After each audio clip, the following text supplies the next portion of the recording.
passionate instigator and dynamic problem solver, Dr. Kevin Ross Emery, the host of the Dr. Kevin Radio Show, will be taking you outside the box, behind the curtain, and identifying the load of BS we are fed every day. And now, Dr. Kevin. Hey, hey, hey. And welcome to the Dr. Kevin Show here on OMTimes, where we're changing the world, wait for it, one ohm at a time. And I want to remind people that this is a live call-in show, so you can call in at 202-570-7057. That's 202-570-7057. Or you can go to facebook.com/MyDrKevin. And you can look at the top of it. Pinned to the top is tonight's show, and you can make a comment there. I will see it, and I will bring it on air. So we do have a guest tonight, but the guest has not shown up yet. But we're hoping that there's just some minor delay. It is a Mercury retrograde. So we're going to wait and see, but we'll start with our hot topic. We always have a hot topic that we like to talk about. Now, that hot topic can be, something that makes me hot under the collar, or something that warms the cockles of my heart. In this case, I'm going to come to the place from two perspectives, and I'm going to have a hot topic that does both. And so I want to start with something that just broke. I think it was 6 days ago, and it had to do with something that happened back in 2016. So on November 7th, a judge ordered that there was needed to be a $2 million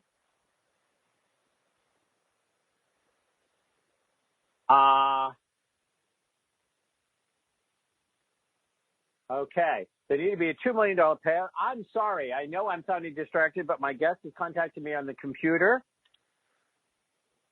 and has done one of the things that we know always. If you've been listening to the Dr. Kevin Show for a long time, you know that I send all my guests this very extensive sheet of what to expect on the Dr. Kevin Show and how to connect to the Dr. Kevin Show and everything they need to do. And then when they send me something that says they don't know how to connect, I know that they didn't read the sheet that I did. And so now I'm sitting here and I'm being distracted as I'm trying to get our guests the information they need so that they can call in. And I don't want to, Mercury is retrograde, 7057, and I've got to give him that number. And I'm saying it out loud to you guys because he wants me to email it. And he should be calling in any minute now, I am hoping. So anyways, so we have this little thing that happened. Trump was ordered to pay $2 million to charities over misuse of foundation, court documents say. And I think that when you read the story, it talks about the fact of how he put on this fundraiser when he was fighting with Fox and didn't want to be on the debate with people. And now he has actually agreed to that settlement, and that he had just acknowledged that the foundation's money was spent properly and the lawsuit was politically motivated. So he said, I really didn't do it, but I'm gonna pay the $2 million anyways.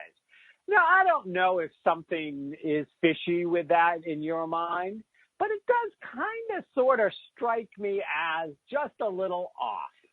You say, no. This money that I raised, that then was raised by my campaign fund as a nonprofit to support veterans and then got funneled back into my campaign and me getting elected and didn't really go to veterans at all,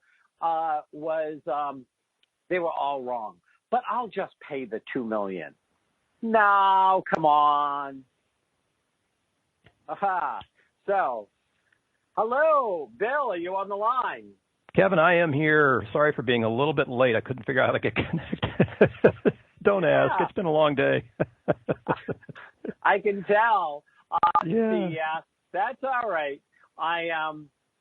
You're here now, and I'm just doing my hot topic, which, I got the 4 sections of the show because I aligned all that out when I sent you the attachment about being on the show.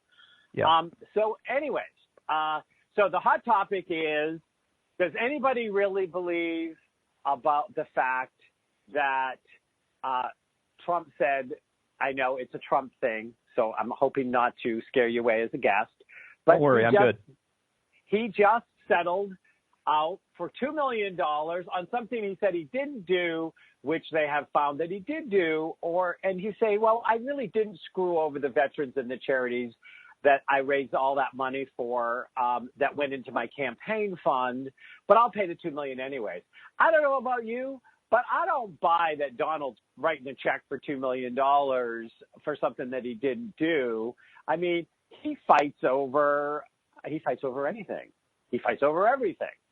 So he's got to have been caught pretty red-handed. Yeah. So I don't know. Do you believe he's innocent as he's claiming and is just paying the $2 million because he's got such a kind heart, or do you think he's asking us to believe a load of crap? What do you think, Bill? Well, I cannot see that he has a kind heart. He's a human being, so somewhere inside there has got to be some good. I'll give him that. But he's also a business person, and he's going to take the course of cheapest way out, because that's what business people do, and that sort of ethos. I'm not painting this as for everybody who's in business, okay? Just for this particular individual, that seems to be the characteristic. So I'd go with he's buying us off so that he can move on to the next thing. Yeah.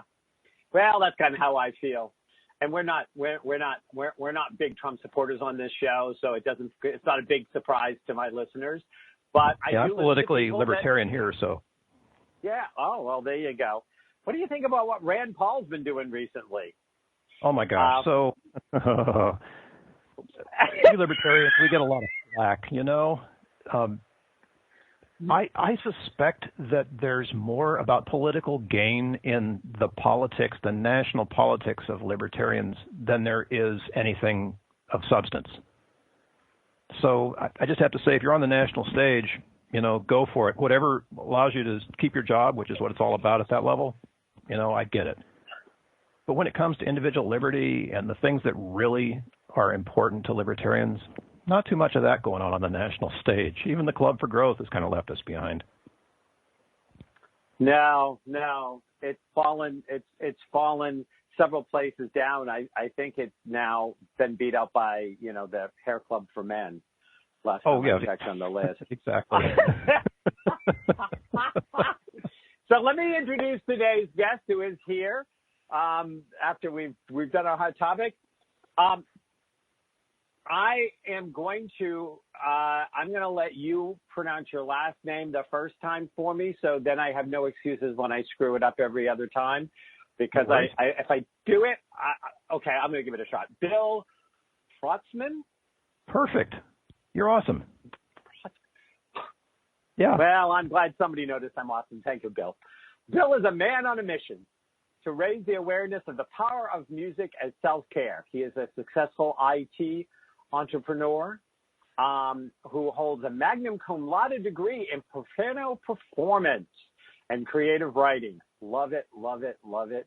Fabulous. And brings music to the audiences in non-traditional ways. In 2011, he launched Music Care Inc., a for-purpose. Okay, so I'm going to have to ask about that because I cut and pasted it. So it said for-purpose corporation. Was it supposed to say? I like that. That's a little play on words, isn't it, Bill? That's not it a is, yeah. I like that. Good job. That teaches practical ways music can be used for self-care, which is so right on. His work was recognized with the National Council for Behavioral Health and an Award of Excellence in 2014, the behavioral health equivalent of winning an Oscar. So, and we're going to remind everybody, 202-570-7057. It's a live call-in show. Bill, so I like to start by, we know that you are doing this great stuff with Music Care Inc. And, you know, the one thing that I don't have on this thing that I brought in, and I want to put it on the comment field right now, is how do people contact you and find out more about this? Because my write-up didn't come with that. Sure. The easy way is quest.musiccare.net.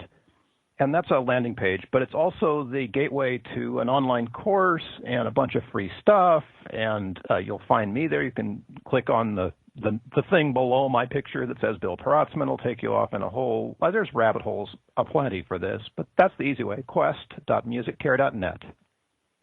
Quest.musiccare.net. Okay. Well, yeah. We have put that out. And your website should show up. I am hoping in a second to know it's there. But as we're doing that, to see where I might have, I must have misspelled it. So we're gonna go ahead. Old-fashioned way, right? Maybe I can type it here. Yep. If you go on to Dr. Kevin, my Dr. Kevin, on Facebook.com, I'm going to have you type that on. And then we're going to, because I want to make sure people can hear more about Music Care Inc. And the ways that you're using music. I'm a big music fan myself, so I'm actually going to delete whatever I did wrong. I will let you to go to Facebook.com and put on the contact information. And also, while you're there, don't forget to like it because I'm a likable guy. I know you don't know that yet, but you will by the end of the show. No, I can already get that feeling. It's good. So while we're doing that, where would you like to take us outside the box, Bill? Where would you like to take my listeners outside the box? Let's start with the for purpose. I love the notion of a corporation that's in the business to actually make some money that deploys that money for good. So, how much money does a corporation really need? I'm not a big one. Obviously, folks like, Elon and Jeff are in a much better place to deploy meaningful funds. But what about this notion of just having a defined give back? Saying, you know what, we're going to pay our employees and we're going to, carve off a percentage of what we do and use that for good to help people who really don't have any way to access these services be able to receive them at no cost because they deserve it and they can't pay. There's nothing wrong with that. I think that's a for purpose for me. Well, and we are finding they're not putting it exactly as you just put it, and you put it very well. But you are finding that corporations are becoming more aware of the kind of give back, and sometimes this hurts them because sometimes they give back to things which I don't think it did Chick-fil-A a whole lot of good to be giving money to a lot of anti-LGBTQ organizations. Exactly. Yes. I mean, you got to have a purpose that has some humanitarian. What do I want to say? A proactive humanitarian purpose rather than a restrictive one. It doesn't work when Chick-fil-A tries to close people off and become isolationist. Isolationism isn't working, in my opinion. Yeah, well, I think that is part of the thing is how do you support something that doesn't alienate? I mean, I mean, I want to hear more, and I'm sure you will as we go through the rest of the questions. But how do you choose where you give your money to? What's the for purpose? Right. So I got started doing what I do, which is teaching people how to use music as a tool, when I was encouraged to do this for veterans, specifically post 9/11 veterans who were, in recovery from being homeless or from being addicted. And that opened up my eyes because I'd never volunteered before. Kevin, when you volunteer, it's a completely different kind of engagement than I was used to. I was used to being like the worker bee and doing the stuff. And so giving back was something I just came to later in life. I think it was probably in my late 40s, early 50s. And it changed everything for me because I began to realize how important it is that we pick a cause that's noble and support that cause in a way that really helps to change the landscape. I'm not a big fan of volunteering for things that are restrictive, as you know, or isolationist, as you know. And I know there are people that volunteer for that too. And no judgment here. If that's fine, if that lights you up, then do that. But there's something about just the influx of young veterans who, at the time I started, were experiencing things like addiction and homelessness and just didn't feel like they had transitioned well off of the military into civilian life. And so I've become close to veterans' causes. I've become close to homelessness. And those are, for want of a better reason, the things that light me up.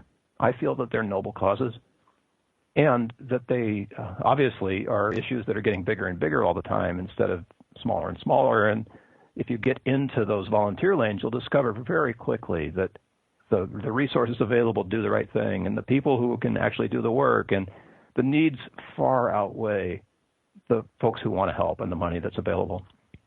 So that's kind of what guides me, is helping folks who couldn't really do anything for themselves unless there was a way forward that was offered by volunteers or people who are willing to give money to the cause, nonprofits who are doing that. Well, and, so first of all, I think that's great. I think it's funny that I chose to have a hot topic because I didn't realize that you started this as a veterans program, which was about the fact of the whole like nonprofit monies that were being raised were supposed to be for veterans, and then they didn't get it.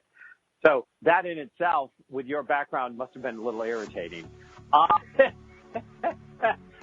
I want to come back and hear more about that and also talk a little bit more about that veteran connection, as well as what you're doing with music. Bill Protzmann and Music Care, Inc.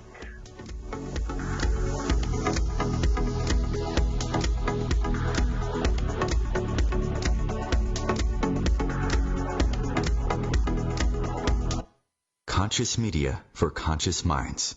OMTimes. Have you ever wondered how to change your love paradigm? The secret key is finding a love partnership, not just a regular connection. How do you find these? Through conscious relationships. Ascending Hearts Dating is a dating site for people like you that believes in second chances and a different type of spiritual connection. Try Ascending Hearts for free today at ascendinghearts.com and change your love paradigm. Ascending Hearts, the premier dating community for the spiritually awake. Hello, I'm Sandy Sedgbeer, host of OMTimes magazine's flagship radio show, What is Going On? My passion is sifting through information, research, and innovations from new thought teachers, speakers, and researchers pushing back the boundaries of what we know about life, energy, metaphysics, and the universe.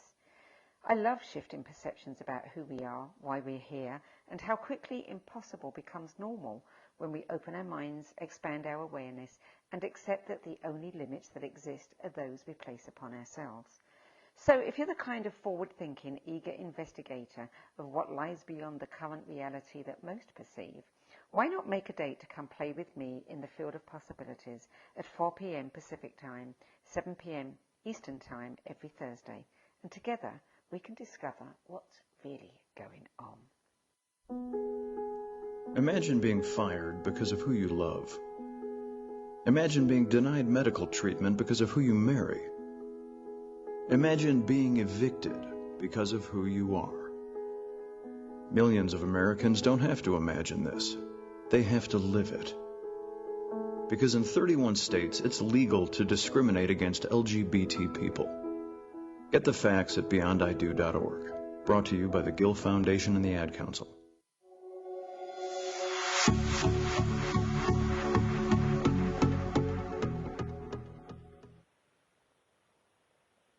Hello, hello, hello, and welcome back to the Dr. Kevin Show here on OMTimes, where we're changing the world one ohm at a time. And remember that the Dr. Kevin Show is a live call-in show, so you can call in at 202-570-7057 and ask either tonight's guest or myself questions, or you can go to facebook.com/mydrkevin, MYDRKEVIN. Make sure you like the page when you're there. I'm a likable guy. You can leave a comment there, and I will get back to it. Tonight's guest, Bill Protzmann. He is a successful IT entrepreneur, and he launched in 2011 Music Care, Inc., a for-purpose corporation that teaches practical ways music can be used for self-care. A big, something that's near and dear to my definitely near and dear to my heart. Music plays a big role in my life, always has. Bill, welcome back. And thank you, Doctor.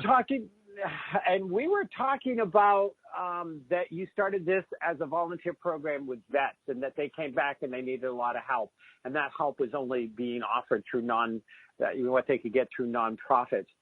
I have to ask you before we move to behind the curtain segment to learn more about what you have to share with my listeners today. How do you feel about the way that we treat our vets as a country, as a government? Should they have to rely on nonprofits after they've done all of this stuff for us, or do you think that stuff like you're offering should be something that the government should be underwriting? Well, my view on it is, first of all, tempered by having been in the industry, if you will, the Veteran Service Organization industry for about 10 years now. It's like all the other nonprofits industries that are out there. It's very difficult to scale a nonprofit to meet the demand. And that's true whether you're serving animals in an animal shelter or veterans that need all kinds of services. And it's even true if you're the government running the VA healthcare system. It's an overwhelming job. So my particular viewpoint on it, coming from a military family, we have Daughters of the American Revolution on both sides of the family, people. I have a long history of being in it as a patriot and as a lover of peace. I didn't serve myself, but both my father and my son have served. This is necessary, this thing that we have to do to exert military might in the world. And as long as it's necessary, we need to take care of the people who do that job for us much better than we're doing now. I couldn't agree more. I'm not a vet, but both my papa, my father, and my stepdad, who recently passed, but he was my stepdad for 50 years, so I call him Dad. Both served. And, I may not agree with war. I may not agree with how we profit off of war and how we are warmongers as a country, but I am horrified that we have the number of homeless vets, underserved vets, that these people go off and come back different, and they come back with visible and non-visible wounds, and they get so little support compared to how much they gave up to defend this country. It's just horrifying to me. Your life is on the line. I mean, you pledge your life, people.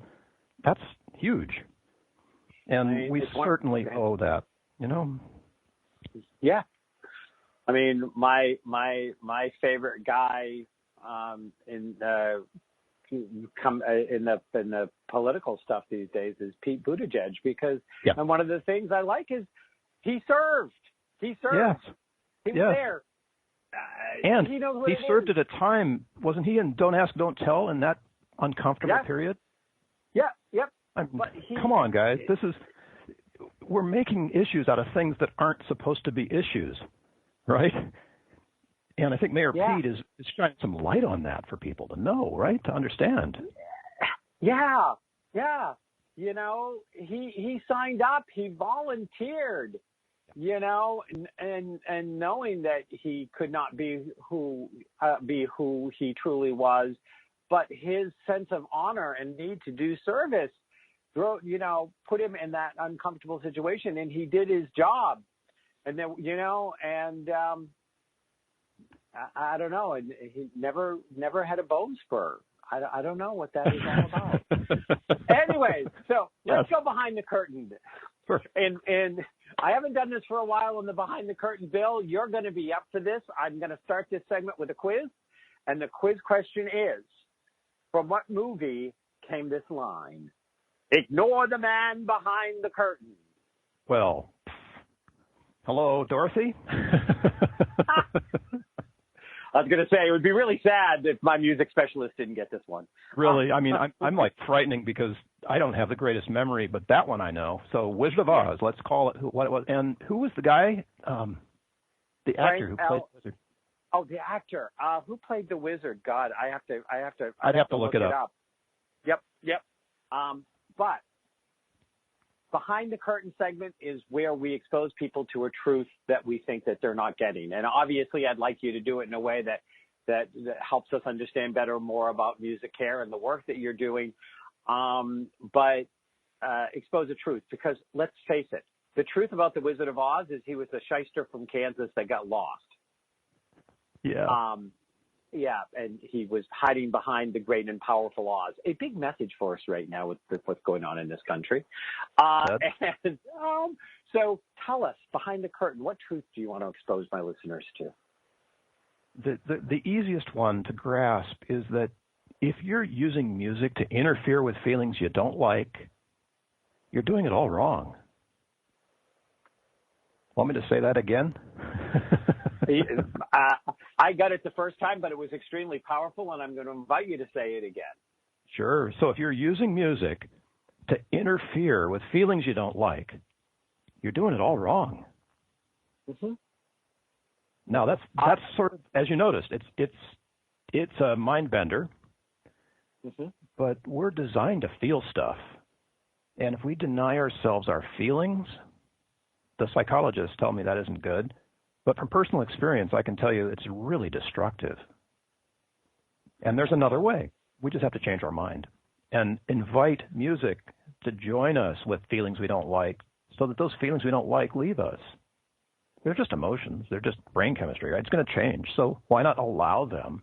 See if there's any good there. See if there's anything you can use. And they'll pass because they're feelings. And they'll be replaced by something else.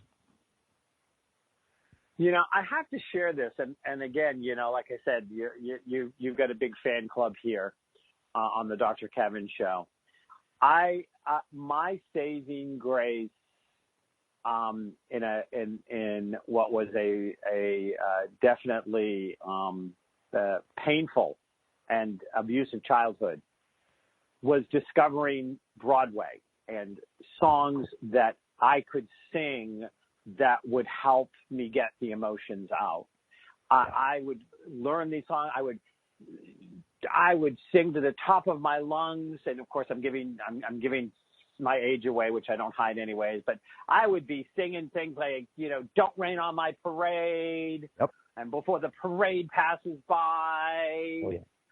and we grew up in the same era, man. So all that music is playing in my head right now. Yep. And when relationships started not happening the way that I wanted them to, blah, blah, blah, blah, I did what I did for love. I actually auditioned for Chorus Line many years after that. But, you know, yeah, I have a workshop that I teach called Everything You Need to Know About Life You Can Learn Through a Broadway Musical. Beautiful. So tell us, so I understand this, but share with my listeners some of either the psychology, the purpose, give us your spiel on why music is so important, why it works so well, and how can my listeners use it to help them in troubled times? Well, let's take your paradigm, because I really love this. Musicals are a great way of showing how music fits with a given emotional moment in a production, in a movie or a musical, right?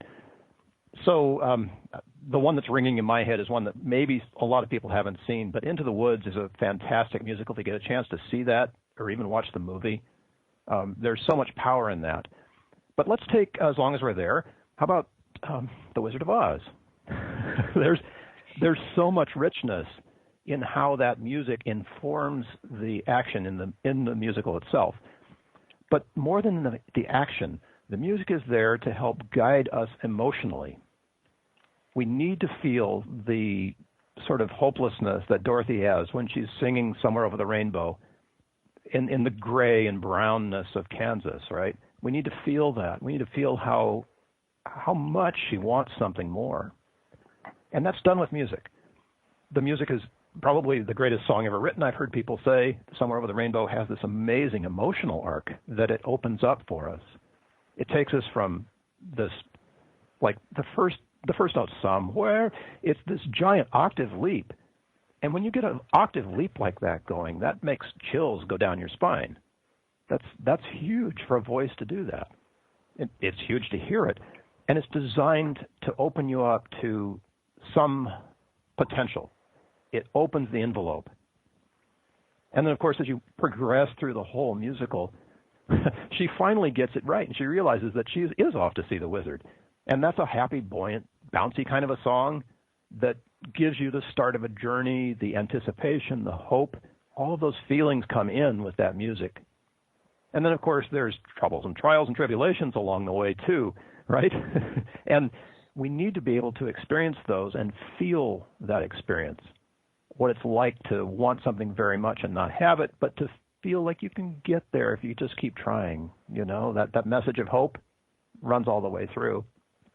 So these productions are designed not only to give us an allegory for what it's like, but to offer us real feelings for what that journey might feel like, the authentic journey.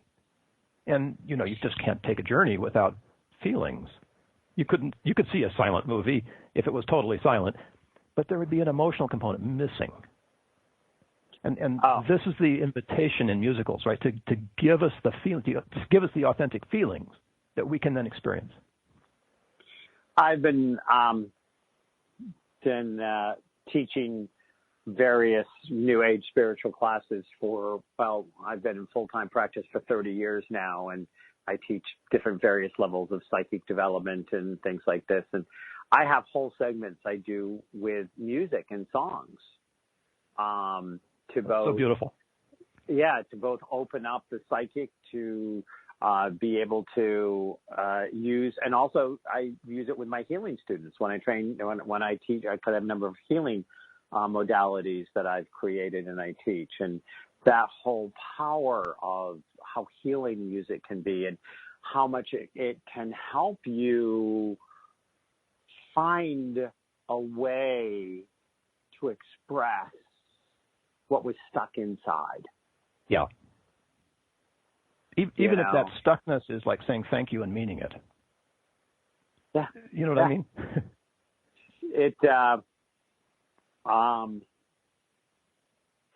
And you brought up The Wizard of Oz, which obviously I referred to, and it was a big part of my childhood.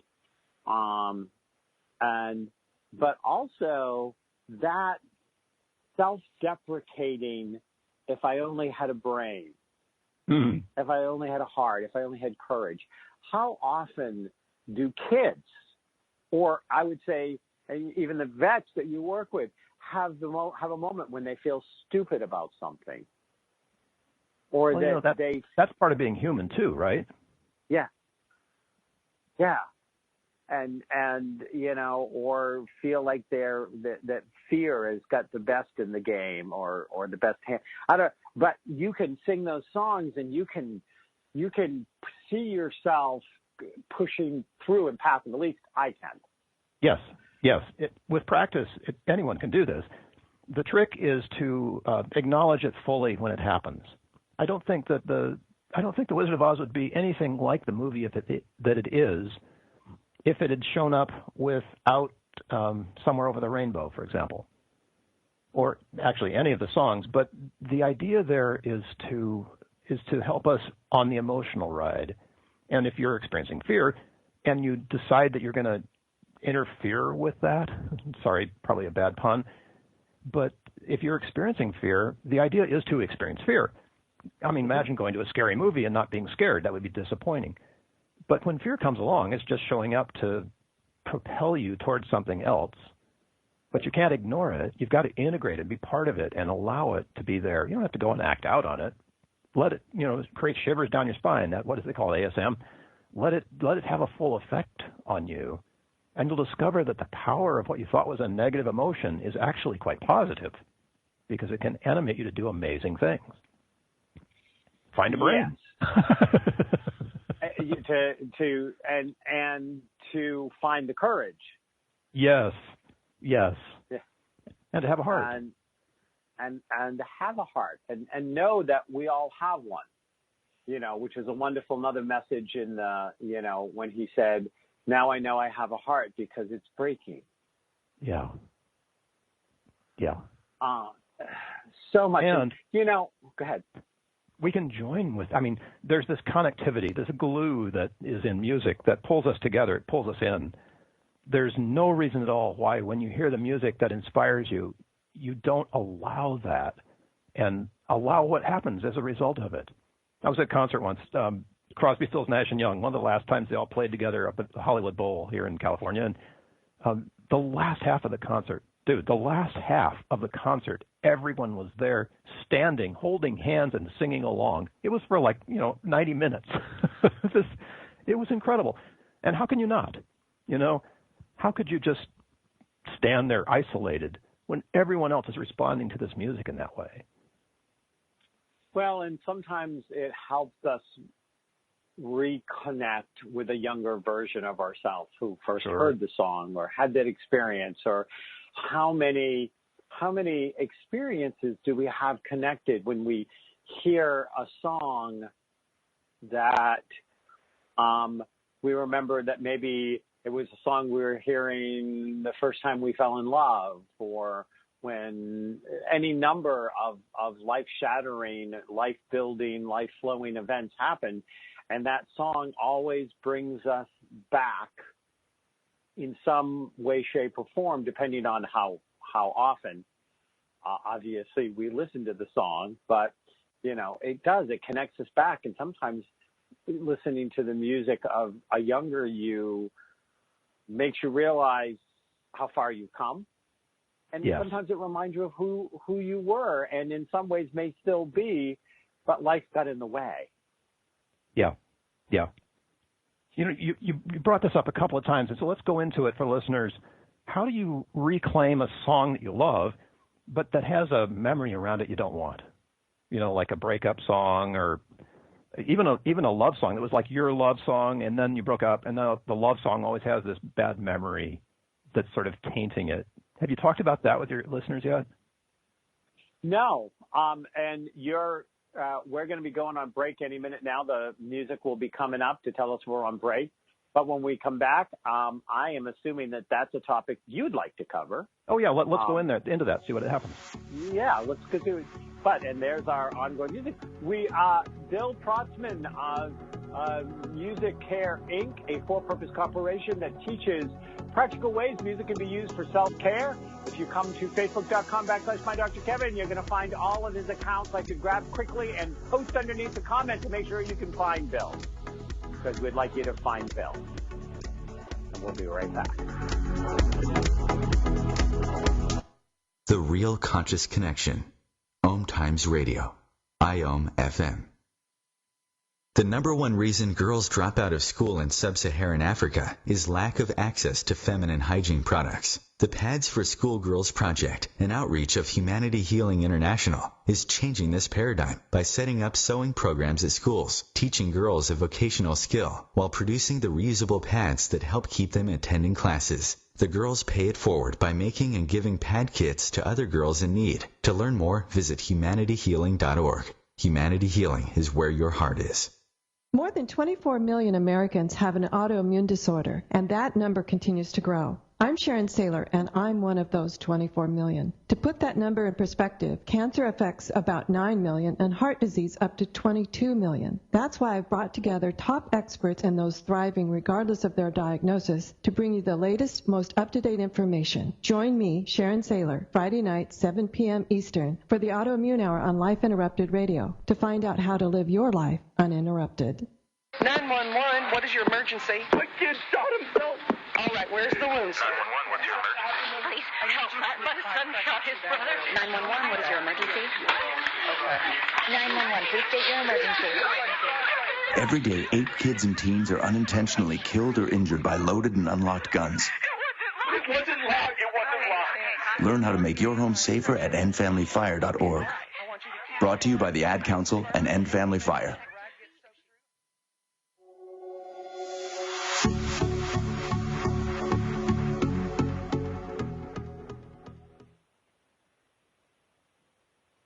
Hello, hello, hello, and welcome back to the Dr. Kevin Show here on OMTimes, where we're changing the world one, wait for it, Om at a time. And speaking about changing the world, we have with us today Bill Protzmann. Bill is the founder of Music Care, Inc., a for-purpose corporation that teaches practical ways music can be used for self-care.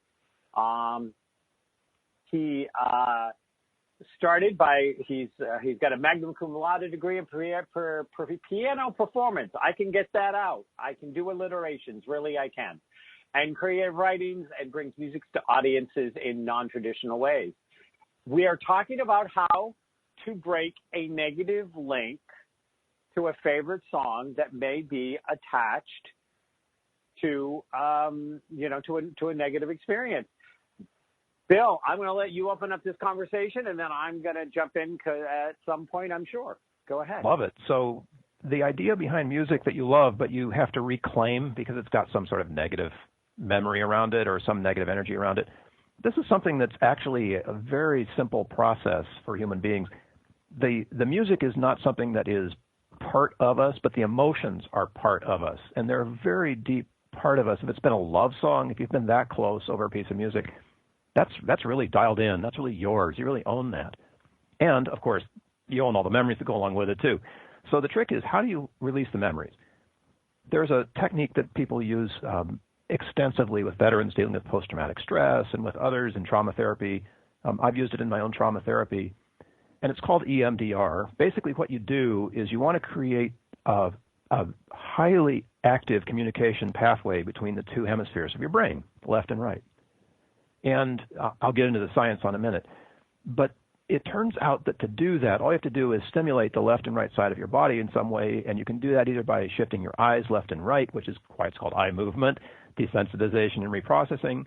But you can also fold your arms over your chest and just tap on each shoulder, left, right, left, right, left, right. Or you can slap on your knees if that's something that's working if you're sitting down. Whatever it is that creates that left-right, what they call bilateral stimulation, turns out to be remarkably effective for releasing negative memories.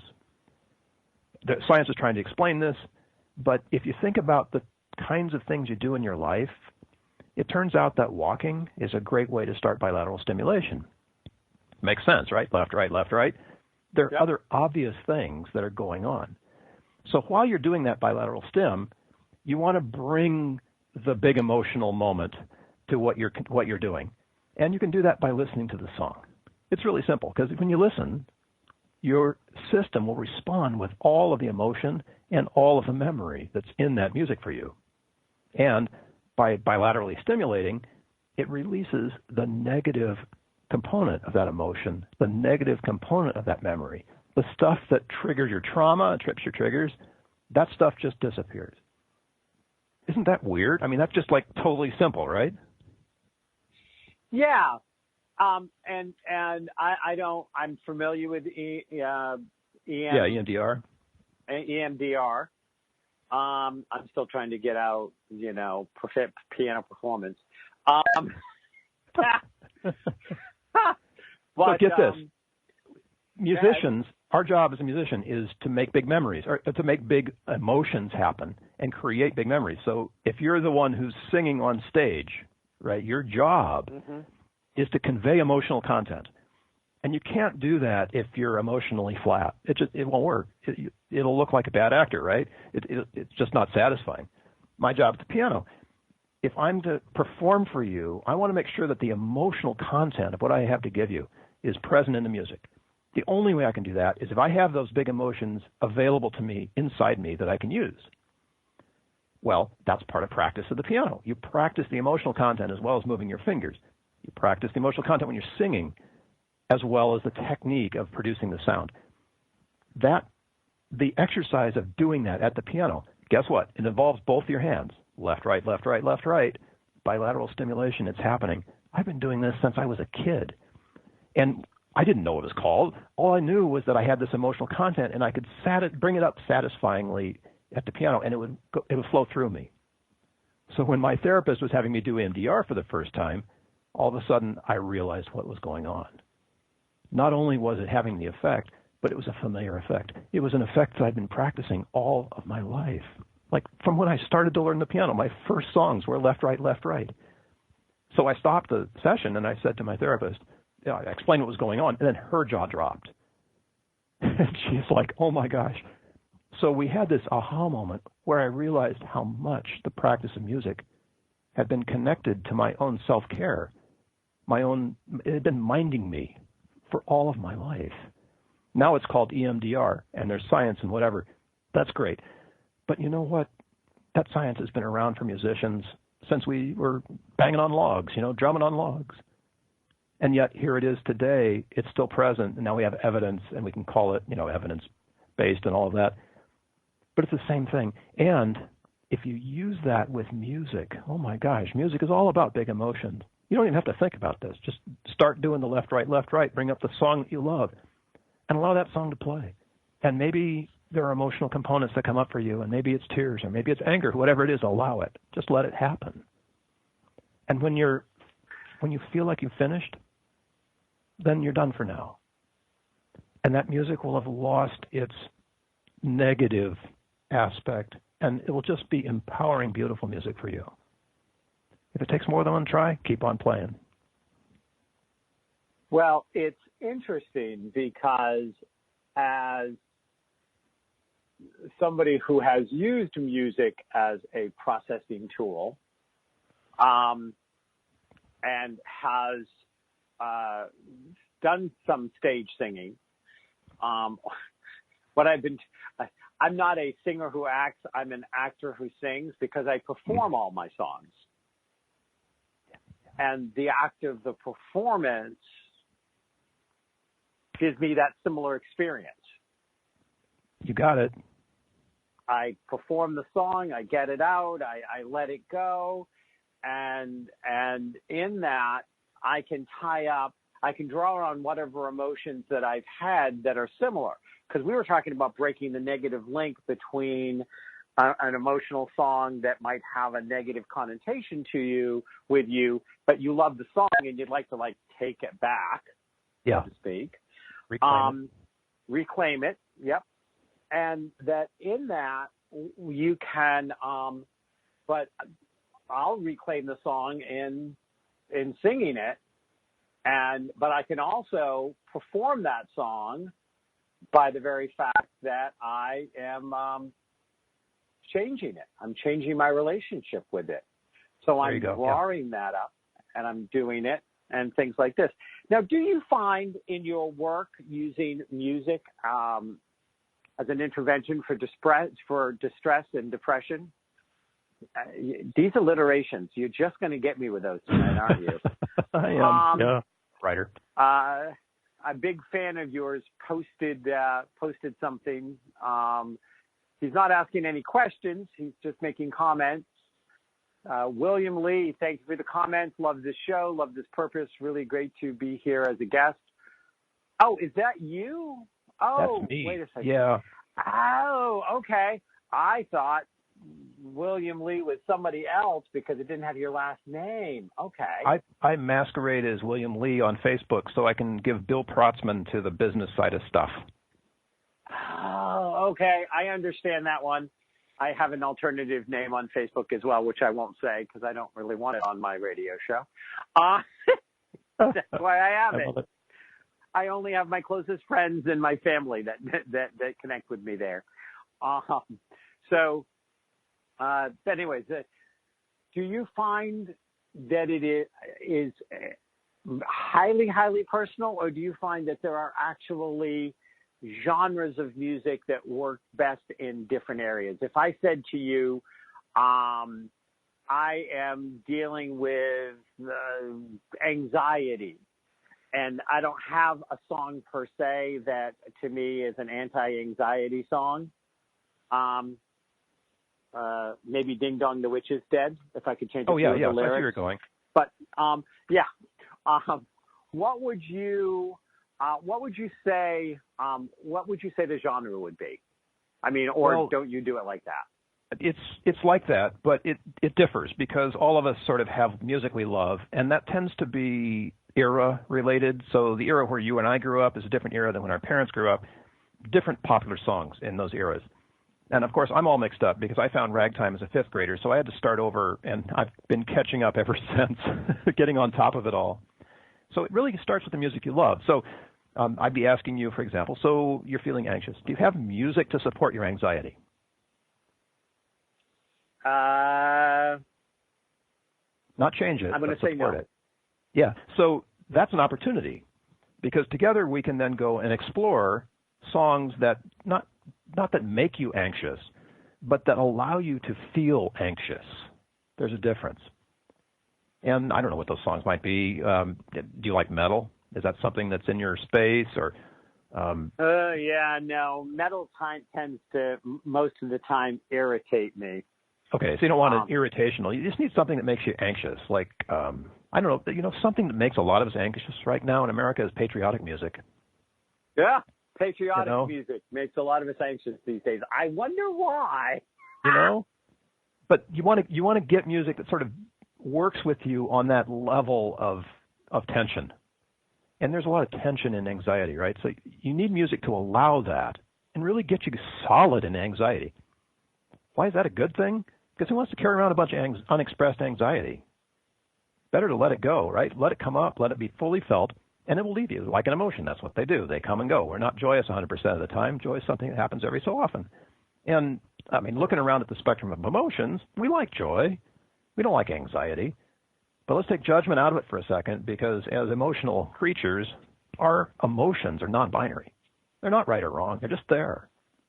Even anxiety and fear and the stuff we really don't care for, those emotions are just there. They're just like guardrails along the road. And they help you stay in the lane. So you and I would find a song that helps you in that anxiety by feeling it fully. Well, and it's interesting because one of the things that you're saying is one of the things is I always look at joy as that there's a component of joy that is not other than. And I will work with my clients sometimes on how to feel joyously angry or joyously grieving or joyously happy. And it's the fullness with which we allow ourselves to feel it. To me, that's the joy component, because if you've ever watched somebody have a really good, like, anger on, they're joyfully having that anger because they're feeling it. It's vibrating through their body. They're expressing it. And it tells me usually that means they don't have a lot of built up anger. Yes, right.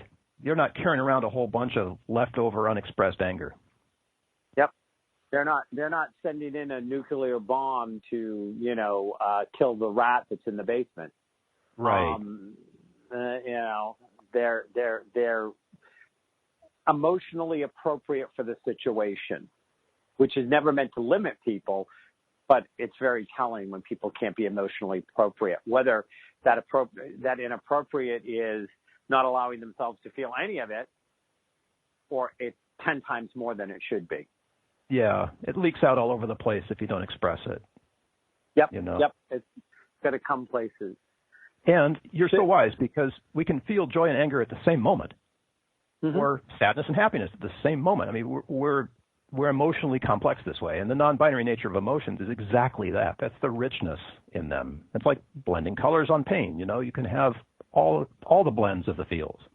they're all good if you don't stop them. Yeah.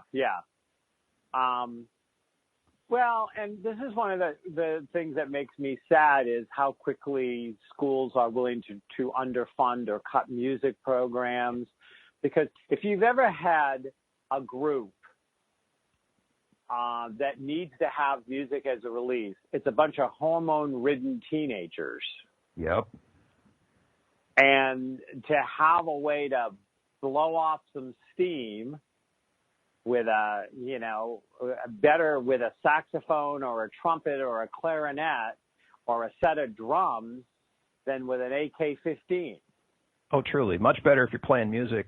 If you can listen to it, great. I love what hip-hop has done for culture because there's a great way of a safe experience of anger in hip-hop that a whole slice of our population hasn't gotten, and a whole slice of our population has. Billie Eilish is doing amazing things for teenage girls right now that nobody else is doing. And what she's doing is helping them to feel deeply around topics that are very difficult, but that are also things that we can connect around as human beings. That's amazing to me, It's so funny because I was supposed to be doing a tour with my ADD work, and I wrote a hip-hop song to be sung at the beginning of it. Perfect. To express the frustration of these kids that are getting a disability label that don't deserve it. Anyways, our music is coming up. Bill, you'll have to come back and play again. I think we have 10 more conversations we could have had today easily. I love it. We're glad to. Bill Protzmann of Music Care, Inc., a for-profit corporation, teaches practical ways music can be used for self-care. Come to facebook.com/MyDrKevin, and you'll see a dozen different ways to get in touch with Bill. You can leave comments, and we'll track Bill down if you're hearing this as one of our many replays.